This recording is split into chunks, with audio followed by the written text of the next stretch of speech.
Herkese günaydınlar arkadaşlar. Nasılsınız? Umarım iyisinizdir. Akşam Luxor'a gidiyoruz. Yani antik Mısır'ın başkenti, Firavunların başkenti, asıl Firavunların doğduğu yere gidiyoruz. Başkente gidiyoruz. Luxor'a gidiyoruz. Akşam saat 10'da otobüs var. Bilet almadım. Normalde internetten de bilet alabilirim ama hiç onunla uğraşmayacağım. Nasıl alınacağını da bilmiyorum. Direkt otogara gidip oradan alacağım. Akşam saat 8 gibi, 9 gibi. Benim İskenderiye'den buraya gelişimi izleyenler bilir. Go Bus var. Go Bus otobüsüyle Luxor'a gideceğim. Yaklaşık 10-12 saat sürecekmiş. Bakalım yolculuk nasıl geçecek. Orada hostel de ayarlamadım. Direkt gideceğim, bir tane hostele yerleşeceğim. Gerçi şey yapmaya da gerek yok. Burayı da ben önceden ayarlamadım. Direkt geldim, kapıyı çaldım. Ne kadar? Bu kadar. Öyle. Tamam. Anlaştık falan. İnternetten de bakıyorum fiyatına. İnternetteki fiyatıyla uyuşuyorsa kalıyorum. Burada kaldım, güzeldi. Sevdim burayı. Odası güzel, rahat, tek kişilik. Güzel bir uyku çektim. Rahat bir yatakta uyudum. Hani çok gürültülü bir mahalle burası. Size göstermiştim zaten. Bir önceki videoyu izleyenler bilirler. 2 video önce izleyenler de bilirler. Sürekli araçlar geçiyor. Böyle bir trafik, saçma bir trafik var burada. Sokak arasında nasıl bir trafik olabilir diyeceksiniz. Dar bir sokak ama geliş gidiş çok. Kamyonlar giriyor, arabalar giriyor, tuktuklar giriyor, bisiklet giriyor, motor giriyor, insanlar giriyor. Bir sürü gürültü var. Korna sesleri eksik olmuyor. Korna Mısır eşittir korna, korna eşittir Mısır abi. Korna olmazsa Mısır olmaz, Mısır olmazsa korna olmaz. Kornasız Mısır bence düşünemiyorum ben. Gürültüsüz bir Mısır hiç düşünemiyorum. Ben de alıştım. İlk günde biraz garip geliyordu ama alıştım. Şimdi böyle oturdum. Daha zamanım var. Bilgisayarı açtım. Biraz video editleyeyim. Birkaç saatimi böyle değerlendireceğim. Hava da güzel, sıcak. Haydi ben biraz video editleyeceğim. Bu arada kanalıma abone değilseniz eğer abone olmayı unutmayın. Videoyu beğenirseniz beğenin. Videoyu beğenmezseniz de beğenmenize gerek yok. Videoyu sonuna kadar izleyip öyle beğenmenizi rica ediyorum. Mısır serimiz devam ediyor. This man, the face, Yes. no Turkey, this Egyptian. Egyptian. Yes. Valla bu trafikten anca motorla çıkılabilir arkadaşlar. Şu anda Muhammed Salah'ın yemek yediği restorandayım. 2000 ile 2012 yılları arasında çok güzel Doritoslar yiyorduk. I know how much will make it. 50 baht. No, şükran. Tatlı patatesmiş bunun adı. Oh, come on, look. No. 250-300 dolar arasında değişiyormuş taksicinin aylık geliri.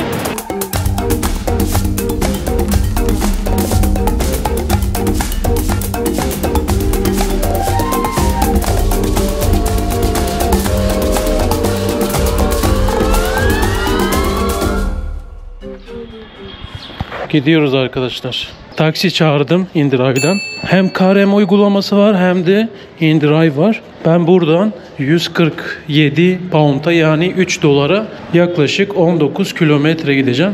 19 kilometre benden uzak gideceğim otogar. Biletler tükeniyor. Ben baktığımda bilet vardı ama şu an son 1 saat kaldı. 11'deki bilete yetişmem gerekiyor. تصبح الخير. See you. For everything. Thank you so much. Şöyle veda ediyoruz Giza bölgesine. Taksi geldi. Şu anda taksi ileride olması gerekiyor. Beni bekliyor. Taksi neymiş? Gri Hyundai'ymiş. Ben bir tane video düzenleyebildim. Videoları yetiştirmeye çalışıyorum. İnternet çok kötü arkadaşlar. Ben Instagram'da bile bir hikaye bile paylaşamıyorum bu araca. Bu araç aynı. Selamun Aleyküm. Abu Dahab. كيف حالك؟ Elhamdülillah. Keyfe halak? Arabic good? Arabic? I don't Arabic. I don't speak Arabic. No problem. Only كيف حالك؟ يامك سعيد. تصبح على خير. Yes. Good man. Good Arabic. Good. This good location? Go bus, yes.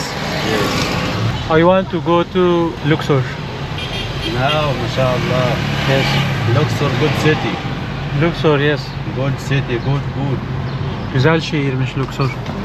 Şöyle dışarıyı göstereyim sizlere son kez.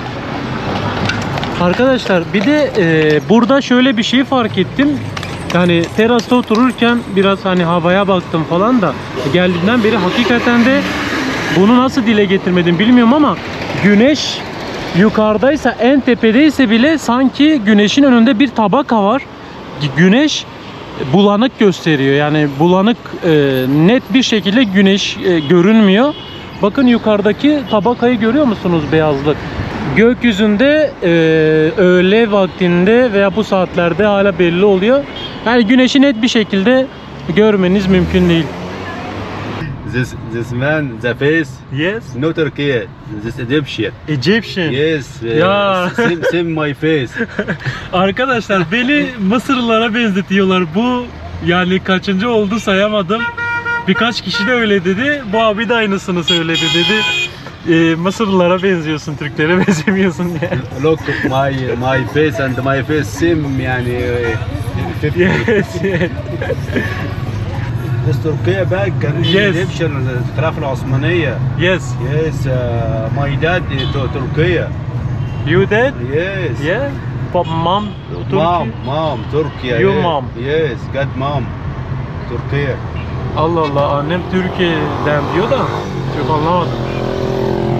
O da İngilizce biliyor, ben de bilmiyorum ama yani hakikaten bu kaçıncı oldu sayamadım. 4-5 falan. Mısırlılara benzetiyorlar beni. Buralı gibisin diyor. Mısırlılara benziyorsun diyorlar bana.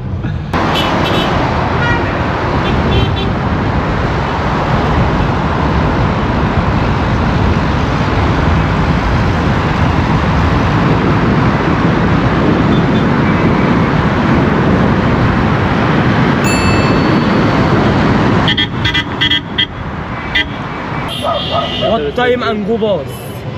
I don't know. Take it. Ha, take it, yes, yes. Time, Take it. What time and take it?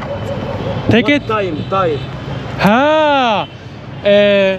11 11 Yes, yes, 11, yes, Yeah. yes. That sleep. Okay, I'm coming. Okay. Coming here. Şimdi taksiciye 150 verdim. 3. Thank you so much. See you. Şükran. 3 dolar verdim taksiye. Go Bus ofisine geldim. Buradan bileti alacağım.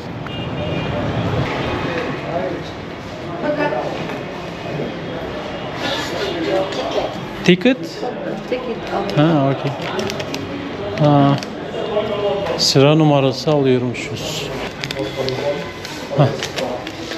Luxor 4 ticket 1 please. Today? Today, yes.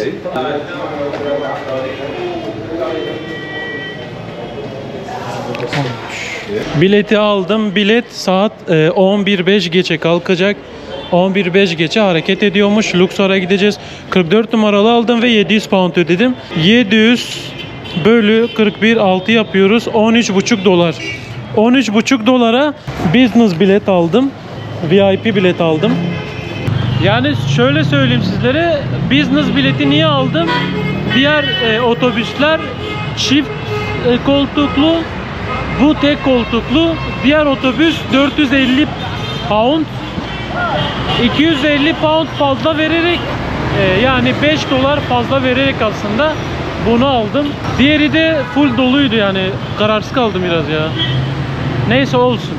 Gece yolculuğu olacağı için, gece çok uzun süreceği için 700 pound aldım. Yoksa 450 pound alacaktım. Daha ekonomik, daha ucuza geliyordu.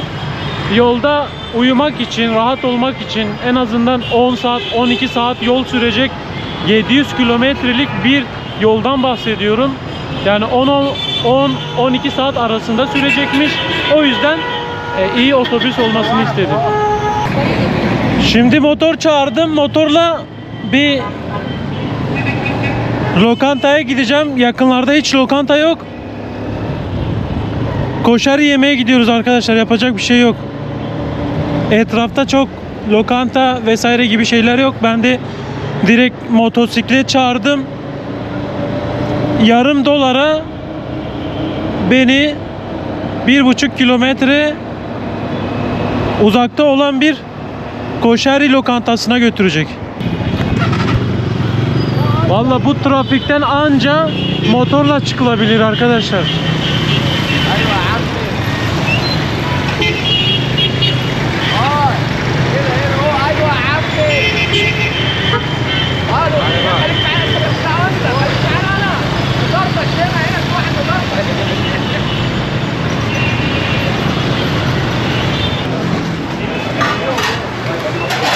Selamun Aleyküm. Abi galiba Mısır'da gördüğüm en temiz mekan olabilir burası. Yes, Türkiye. Hemen biliyorlar Türkçe. Hemen biliyorlar, ben Türkçe konuşunca hemen Türkiye diyorlar. Yani gördüğüm en temiz restoran olabilir. What's your name? Fuat. What? Yes. Wow. Şov yapıyor adam ya.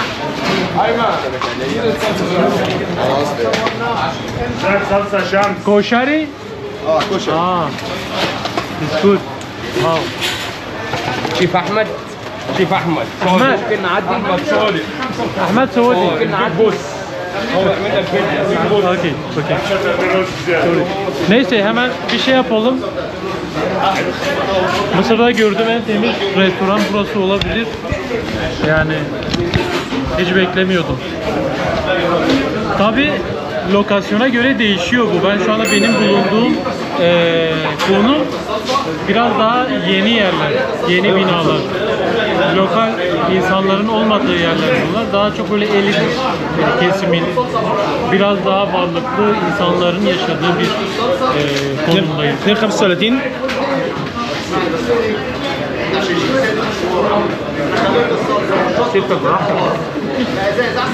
Büyük bir tane koşeri yiyeceğim ben bu sefer. Çok lezzetli görünüyor. Koşeri Mısır'da çok sevilen bir yöresel yemek. Mısır mutfağına öz ve çok lezzetli arkadaşlar. Sadece koşeri değil, birçok lezzet var da daha ben belki bilmiyorum. Daha ben şey yapamadım, denemedim. Boş bir yer bulalım, boş bir yere oturalım. Mekanın üst katı burası. Bilindik bir yerdeyim ben. Farkında olmadan meşhur bir yere gelmiş olabilirim. Şu anda Muhammed Salah'ın yemek yediği restorandayım. Yani inanamıyorum buna. Sordum ona, Muhammed Salah burada yemek yemiş. Hatta Muhammed Salah'ın fotoğrafı var orada. Şöyle koşari geldi. Önce sade geldi. Bunlar ayrı geldi. Bu soğan, nohut soğan ve domates sosu ayrıydı. Böyle ayrı tabakta getirmişti. Direkt böyle şovunu yaptı. Telefonla çekim yaptım. O anda çok hızlı oldu. Her şey bir anda oldu. İçinde nohut var bilmeyenler için. Benim bir önceki videolarımı izleyenler zaten koşerinin ne olduğunu bilirler. Nohut var, kızartılmış soğan var, kurutulmuş kızartılmış domates sosu var. İçinde mercimek var, spagetti var, makarna var ve en altta da pilav var. Bunu karıştırıyoruz ve afiyetle yiyoruz. Haydi o zaman afiyetle yiyelim. Bunun fiyatı $1,5 arkadaşlar.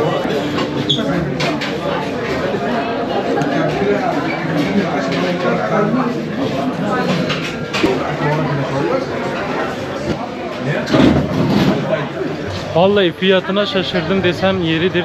Gerçekten fiyatına niye şaşırdım biliyor musunuz? Ben lokal yerde, yani en kötü yerlerde bile 90'a 100'e koşar yiyordum. Suyla beraber 90, 100, 110 veriyordum ama burada suyla beraber 70 pound verdim, yani pardon. Burada ben $1,5 verdim ya. Çok şaşırdım. Çok uygun, çok aşırı uygun. Hani su 20 pound normalde her yerde. 10 pound olsun, 60 pound'da koşeri olsun. O zaman koşeri 50-60 pound arasında. En büyüğünü yedim. Bir de en fazla olanı. Bir büfeye geldim. Buradan bir yolluk alayım arkadaşlar. 10-12 saatlik bir yol gideceğim. Akşam bir şeyler yemem gerekecek. Yolda aç kalırım diye. Bir Doritos alacağım. Bir de Doritos'u almışken sizlere bundan bahsedeyim. Hani hatırlıyor musunuz? 2000 ile 2012 yılları arasında çok güzel Doritos'lar yiyorduk. Hatırlayanlar bilir illaki. Yani oldlar bilir bunu. Yeni nesil bilmez ama yani 2000 ile 2012 yılları arasında yediğimiz Doritos'ların haddi hesabı yoktu. Tadı çok güzeldi. Ondan sonra tatlarını bozdular. Ama Mısır'da o tadı yeniden keşfettim ve Mısır'da yeniden o tatla buluştum. 2 gündür Doritos yiyorum. İnanılmaz lezzetli. Beni o günlere geri götürüyor.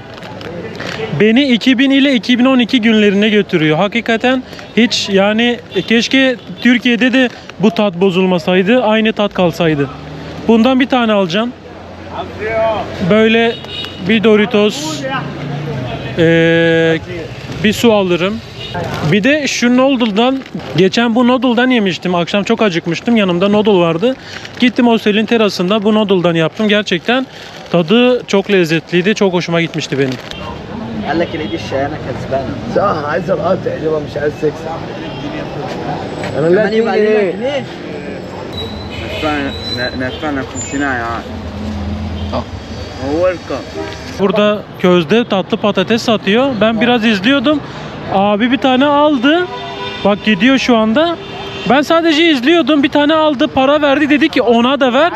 Para kalsın dedi. Ona da ver, ondan para alma dedi. Ben onun parasını aldım, ona geri verdim arkadaşlar. Küçük. Heh, yeter. Yeter, aynen. Tatlı patatesmiş bunun adı. Şöyle közlüyor. Biraz da kabak kokusu geliyor, kabak gibi. Şöyle. Kokusu kabak kokusu ama tadı nasıl bilmiyorum. İlk defa deneyeceğim. Her yerde satıyorlar bunu. Ben görüyordum ama hiç denememiştim. Güzel tadı var. Vallahi adamın yaptığı jest çok hoşuma gitti benim ya. Ya inanılmaz bir ekonomiyle uğraşıyorlar. Gelir kaynakları çok düşük, çok altında. Yani buradaki insanların aylık geliri 200 ile 300 dolar arasında değişiyor. Hatta 60 dolara çalışanlar varmış aylık. Yani doğru mu, yanlış mı bilmiyorum ama ya birkaç kez sordum, taksiciye sordum. Taksici dedim senin aylık gelirin ne kadar? 200 ile 250-300 dolar arasında değişiyormuş taksicinin aylık geliri. Normal diğer çalışanlar en düşük 100 dolara çalışıyorlar. Yani en düşük maaş Mısır'da 100 dolarmış. Motorun varsa burada uygulamaya giriyorsun. Motorla insanları bırakabiliyor. Motorculuk yapıyorsun. Mototaksi. Araban varsa taksicilik yapıyorsun. Yani her işi yapıyorlar abi bunlar. Ve gerçekten de helal olsun. Yaşam mücadelesi, eve ekmek götürme mücadelesi. Bu hikayede al abi. 1 dolar verdim. Diğer abinin parasını da verdim. Toplamda 1 dolar verdim. Otobüs ofisine tekrar geldim. GoBus ofisi. Ekranda sıralar var. Her gelen insan şu hemen kapıda fiş alıyor. Fişlerini alıp sıra bekliyorlar. Ben şanslıyım ki ilk geldiğimde fiş aldım. 2 dakika beklemeden hemen sıram geldi ve biletimi aldım. Bileti aldıktan sonra ben de böyle beklemeye başladım. Aslında bu geziler bana çok şey anlatıyor. Bana çok şey öğretti. Yani sabretmeyi öğretti ilk başta. 7'de geldim buraya. Şu anda saat 10.30'a geliyor. Yarım saat sonra otobüsüm olacak. Yani yaklaşık 3 saattir bekliyorum. Havalimanında ben beklemeye alışığım. Havalimanında 14 saat bekledim, 15 saat bekledim sabahlara kadar. Havalimanında beklediğimi bilirim. Sizler de biliyorsunuz, bir önceki videolarımdan bilirsiniz. Benim gibi herkes de böyle yeni bir yolculuğa çıkacak. Ben de yeni bir maceraya, yeni bir yolculuğa çıkıyorum. İnsanların yüzünde böyle bir sabırsızlık var, bir heyecan var. Kimisi böyle bir sabırsızlıkla sırasını bekliyor, kimisi biletini aldıktan sonra oturuyor. Dikkatimi çeken şu oldu, biletini hemen alıp da giden var telaşlı bir şekilde. Ben şunu anladım, sanırım otobüse yetişmek için bileti alıp gidiyor. Çoğu da bileti alıyor, oturuyor, telefonunu şarj ediyor benim gibi. Benim gibi bekleyen, 2-3 saat bekleyen insanlar da buradaydı. Az önce kalkıp gidenler de oldu. Böyle. Ben de sıramı bekliyorum. Ben de yarım saat sonra kalkıp otobüse binerim ve yavaştan Luxor'a doğru yola çıkarız.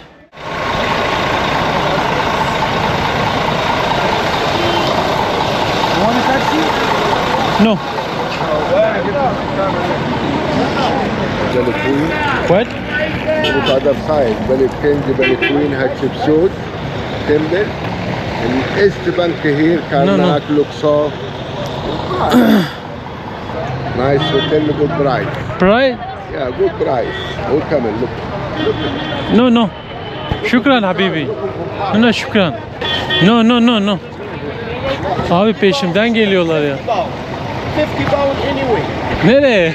رمز هير فروم هوتيل خلاص هير يا ابو فروم رياض هوتيل اوكي انا واقف معاه خلاص Abi yok. دور يا اخي Şimdi kavga çıkacak ya. انا واقف معاه لازر I know how much will make it تاكسي 50 باوند No. Şükran. 40 باوند No taxi. سمحت يا عمي اوكي هورس No horse. 40 جبسن Ata hiç bilmem. No. This is my horse carriage. Yok yok. Ata hiç binmem. 40. Abi bir bırak beni. 40 go, no problem. No worry. No no. No. Hotel? I have a cheap No no. I walking. Hotel here. What's your hotel name? Hotel near. What's the name? Near Fontana. Okay, come on. Excuse me. 20 pounds. No here ya. No 20 Egyptian. Vallahi binmem. Ata hiç binmem. 20 Egyptian for the hotel. Yok. Here ya. Here near. Okay, Hostel here. Ferry. Abi konuşsam daha çok uzatıyorlar. Arkadaşlar şu anda Luxor'dayım. Luxor'a geldim. Yolculuk biraz yorucu geçti ya. Otobüsüm gidiyor. Şimdi hostele gidiyorum. Bir tane hostel buldum. Hostele yerleştikten sonra hemen çıkalım. Burada bir Luxor müzesi var. Müzeyi göstermek istiyorum sizlere. Luxor'da çıkan mumyalar var. 2 tane mumya var içeride ve antik Mısır dönemine ait savaş aletleri, heykeller vesaire varmış. Oraya gidip bir görelim. Ben de çok merak ettim. Hiç mumya görmemiştim. Gidelim mumya görelim en azından.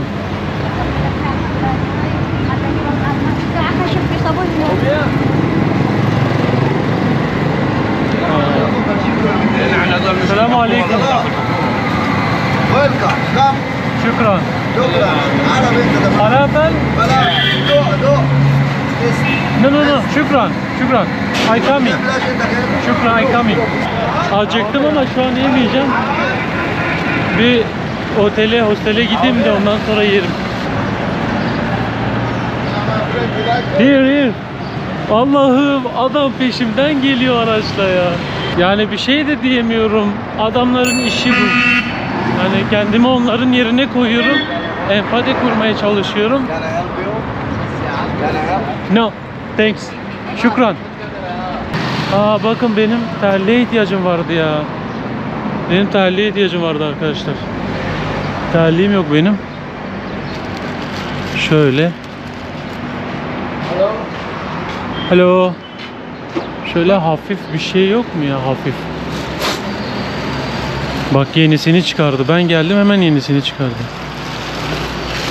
Of. Çok ağır ya. Çok ağır bu.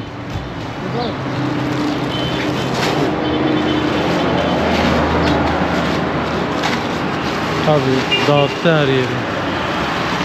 Şimdi almazsam kafayı yer adam. Onca şeyi çıkardı. Bakayım. Good. Çok ağır. Çok ağır. Yok mu başka hafif? في اخف حاجه. Hafif. Rahat. اخف حاجه. How much?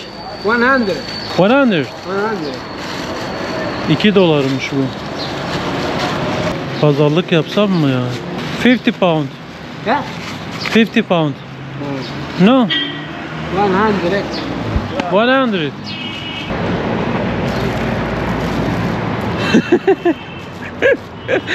ver hadi ver.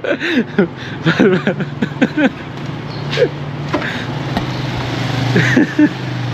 Terlik de aldık. Adam hiç pazarlık yapmaya gelmedi. İnanılmaz bir şey. Pazarlık yapmaya çalıştım. Ben de biraz kötü.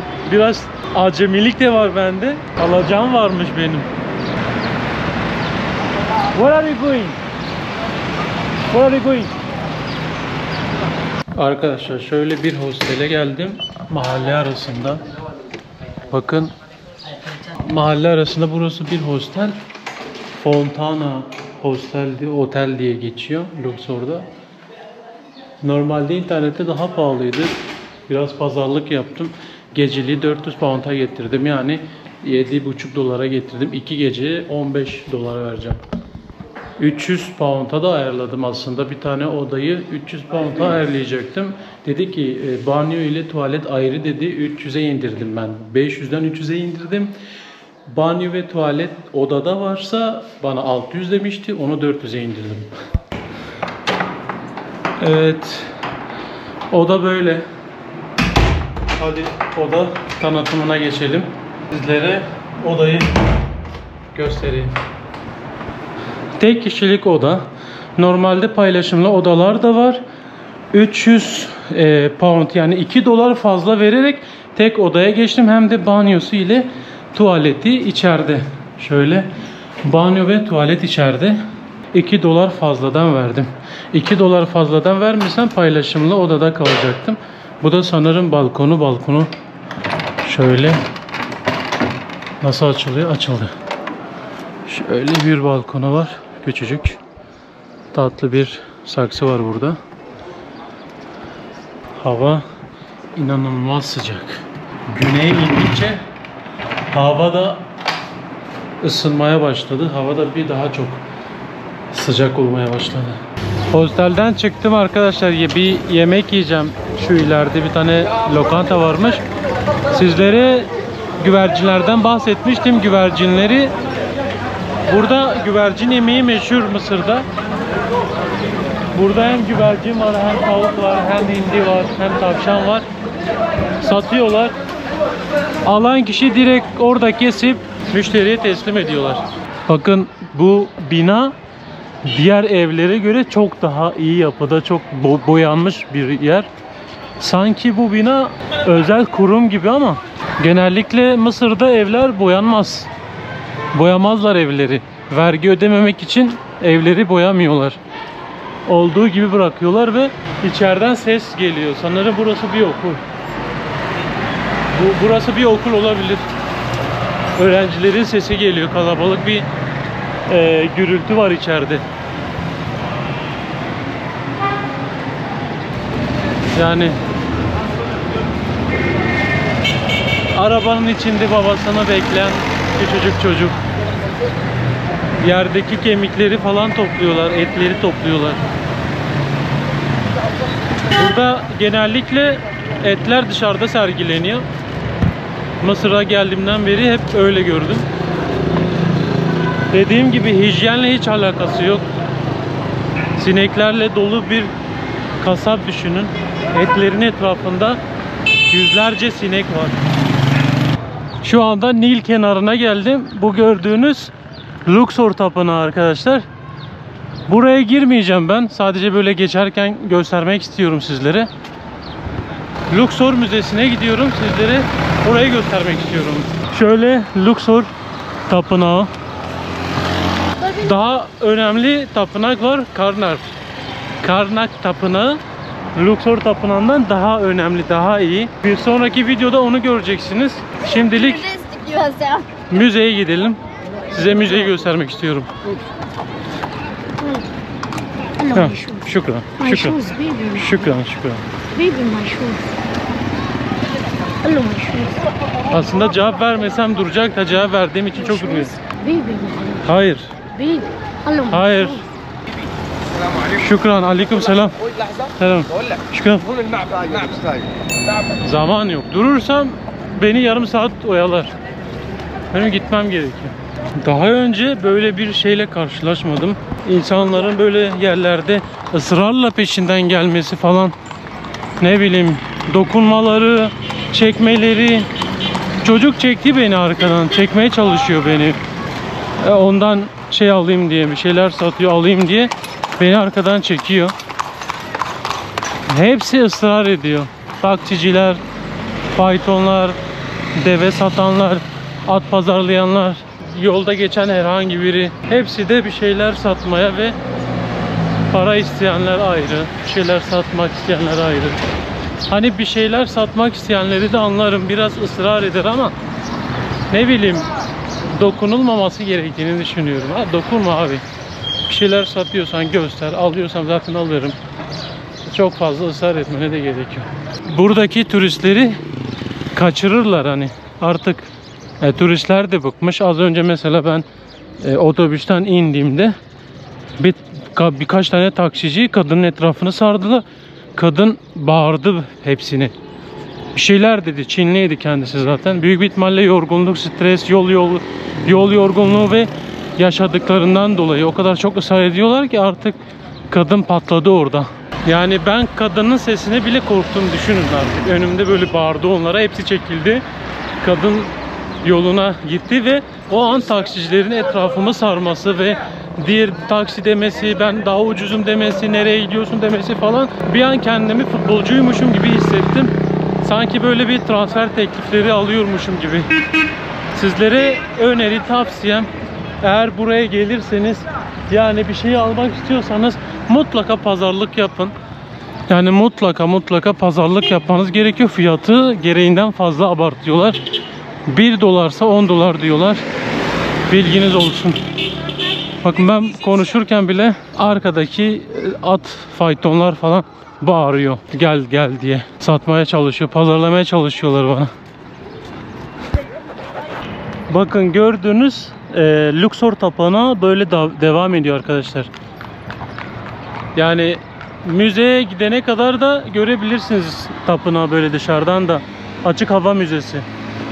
Luxor bildiğiniz açık hava müzesi. Her yerde heykeller var, her yerde sütunlar var, firavunlar var, mezarlar var. Bakın orada dikili taş var, büyük bir tane. Dikili taşın yanında 2-3 tane heykel var. Bekçi heykelleri gibi duruyorlar. Şöyle yol boyunca buradaki heykelleri, buradaki tapınağı görerek de müzeye gidebilirsiniz. Luxor tapınağı ne kadar uzun olduğuna bakar mısınız? Bir yol gibi yol boyunca heykeller varmış burada ama çoğu heykel ya parçalanmış, böyle kırılmış. Çoğu heykel de sağlam duruyor. Çoğu heykel de yok. Şöyle şu büyük bir ihtimalle şehrin yarısına kadar gidiyordur diye düşünüyorum. Böyle Luxor tapınağı yoluymuş bu. Bakar mısınız uzunluğa? Bu Luxor tapınağı ile Karnak tapınağının birbirine bağlayan ünlü Sphinx yoluymuş arkadaşlar bunlar. Ne mi? Toplamda 2.7 kilometre uzunluğundaymış. Etrafımı sardılar yine.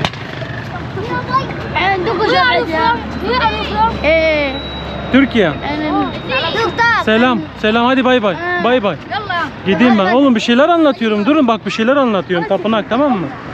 Bu yol antik dönemde dini törenler ve festivaller için kullanılırmış. Yani dini ve düğün, dini törenler, festivaller için bu yolu kullanıyorlarmış. Yes, yes. Great. From Luxor to Karnak. Yeah, Karnak. Karnak'a birbirine bağlıyor, evet. This way under this and under way from Temple Luxor, Yes. Temple Karnak. Here from Christian, Aha. Orthodox, Ortodoks Kilisesi. Christian, and this school. School. School. Aha. This. Yanında okul varmış. Medrese. Türkiye, from Türkiye. Yes, yes. No, no speak Arabic. كيف حالك? شكرا. Yes. Yemek سعيد. تصبح على خير. صباح على خير. Bunlar var sadece. You want any help? No, şükran. Nice to meet you. Have a nice day. Abi diyor ki Hristiyanların, bir de Hristiyan Ortodoks Kilisesi'nden bahsetmişken, buradaki halkın çoğunluğu Müslüman ve Sünni oluşuyor.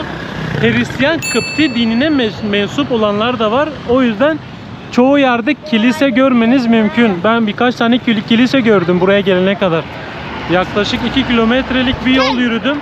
Yani hep kiliseler var arkadaşlar. Bakın bu erkeklerin giydiği kıyafetlere de galabea kıyafeti diyorlarmış, uzun boylu. Yani genellikle erkekler uzun kıyafeti giyerler ve ona da galabea diyorlarmış. Yani ismi galabea. Onların dilinde ne bilmiyorum. Galabea? Ha, galiba o da galabea, bilmiyorum. Herhalde öyleymiş, çocuk öyle diyor.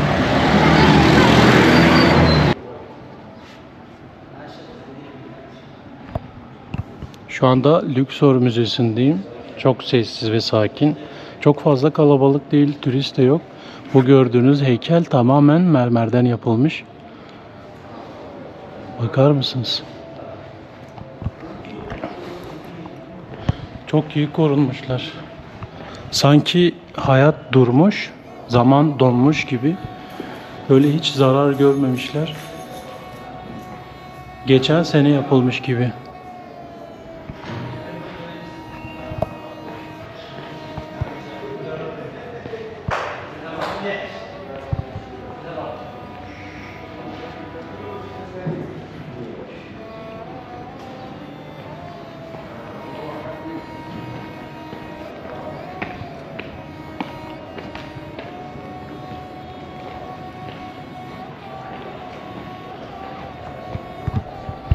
Şu anda bu gördükleriniz binlerce yıl öncesine ait, çok iyi korunmuşlar. Hani gerçekten sanki zaman donmuş gibi.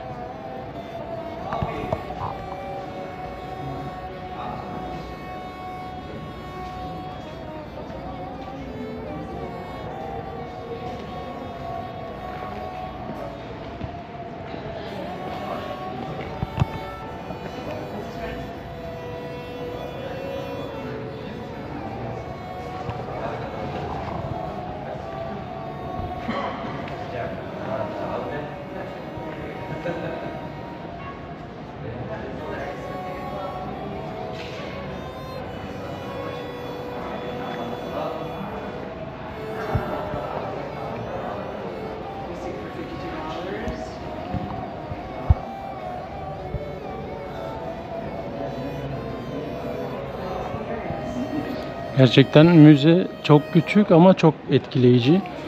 Mesela şu gördüğünüz heykel binlerce yıllık bir heykel. Tamamen mermerden yapılmış. Çok iyi korunmuş. İnanılmaz.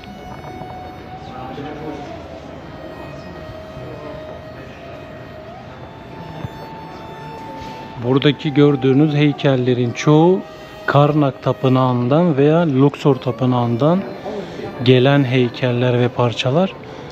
Özellikle Tutankamon'a ait objeler de mevcutmuş burada.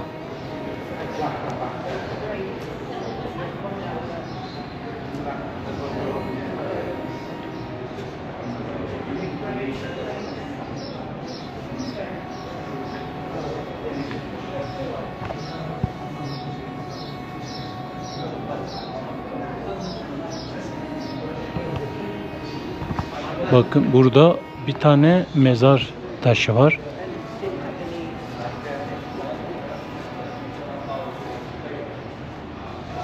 İçerisi kocaman. Bir oda büyüklüğünde içerisi. Çok geniş ve çok büyük. Tamamen mermerden yapılmış ve parlıyor. Ara ara parlıyor mermer.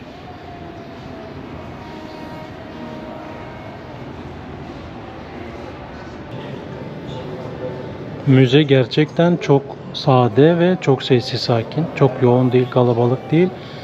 Ve müzedeki aydınlatmalar eserleri çok güzel vurguluyor.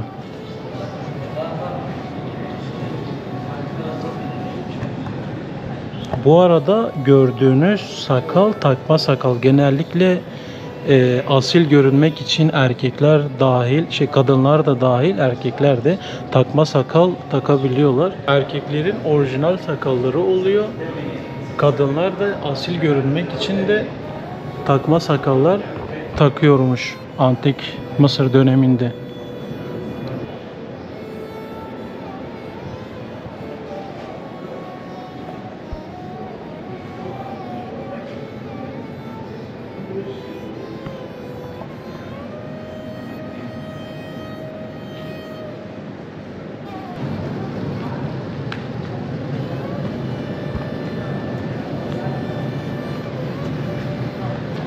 Burada çok detay var, çok heykel var.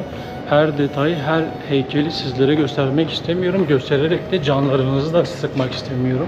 Ben sizlere direkt mumyayı göstermek istiyorum. Eğer mumya neredeyse, mumyayı arıyorum şu anda. Sizlere sadece bir mumyayı göstermek istiyorum.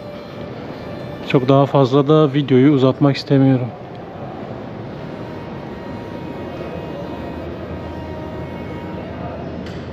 Bu gördüğünüz mumya 2. Ahmose'ye ait bir mumyaymış. Antik Mısır'da insanlar ölümden sonra yaşam olduğuna inanıyormuş. Bu yüzden bedenin korunması çok önemliydi onlar için. Mumyalama da tam olarak bunun için yapılıyormuş. İlk olarak iç organlar çıkarılırdı, kalp hariç. Çünkü onların inancına göre ruh kalpteydi. Sonra beden özel tuzlarla kurutulup sargılarla sarılırmış. Haftalar sürermiş bir mumyalama işlemi.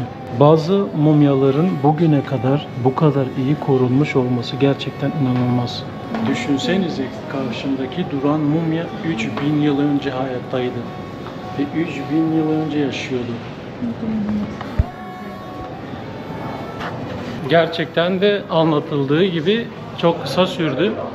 Aslında detaylı gezdiğinizde uzun sürebilirdi. Ben biraz detaylı gezdim. Sizlere detaylı göstermedim tabii ki. Çok fazla canlarınızı sıkmak istemiyorum. Video yeterince zaten uzadı. Yani onun için çok fazla uzatmadım.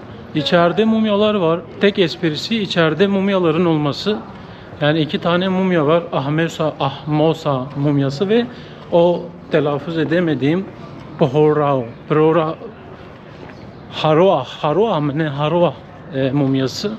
Haroa biraz değişikti, onun ilginç bir hikayesi vardı. Yani ölümden sonra Tanrı olacağına inanıyormuş. Ve eski Mısır döneminde askerleri, eğitip orduları, tapınakları o inşa ettiriyormuş. Yani onun birçok görevi varmış eski Mısır döneminde, Antik Mısır'da. Önemli bir firavunmuş o dönemde. Ahmeso da aynı şekilde. Eski Mısırlılar ölümden sonra yaşamın olduğuna inandıkları için mezarlarıyla beraber mücevherler, altın, yiyecekler, içecekler, giysiler, bir sürü şey konuluyormuş. Onlarla beraber gömülüyormuş. Şöyle Nil'i göstereyim sizlere. Gerçekten Nil olmasaydı burada hayat olmayacaktı. Bakın Mısır'ın, dediğim gibi Mısır'ın %95'i çöl arkadaşlar. Bu Nil sayesinde Nil'in çevresinde bulunan şehirler hayat buldu. Kahire hayat buldu. Luxor hayat buldu. Yani o kadar önemliymiş ki bu Nil eski Mısırlılar için neden kutsal olarak geçtiğini şimdi anlıyorum. Gerçekten Nil olmasaydı su ihtiyacı nasıl karşılanacaktı? Bu yeşillik nasıl olacaktı? Meyveler nasıl olacaktı? Tarım nasıl canlanacaktı? Vesaire vesaire. Bayağı bir yoruldum. 2 kilometre yol geldim. İçeride bayağı bir yürüdüm. Biraz belim de ağrıdı açıkçası. Neyse, lafı hiç uzatmayayım arkadaşlar. Bu video bu kadar olsun. Eğer videoyu beğendiyseniz gerçekten beğeni tuşuna basarsanız çok mutlu olurum. Artık yorgunluktan konuşamıyorum. Yoldan geldim biliyorsunuz. 12 saatlik bir yolculuk oldu. Yorum atarsanız çok mutlu olurum. Yorumu sola kaydırdığınızda hype puanı var. Hype puanı vererek bana destekte olabilirsin. Bana destek verebilirsiniz. Konuşamıyorum. Kendinize iyi bakın. Bir sonraki videoda görüşmek üzere.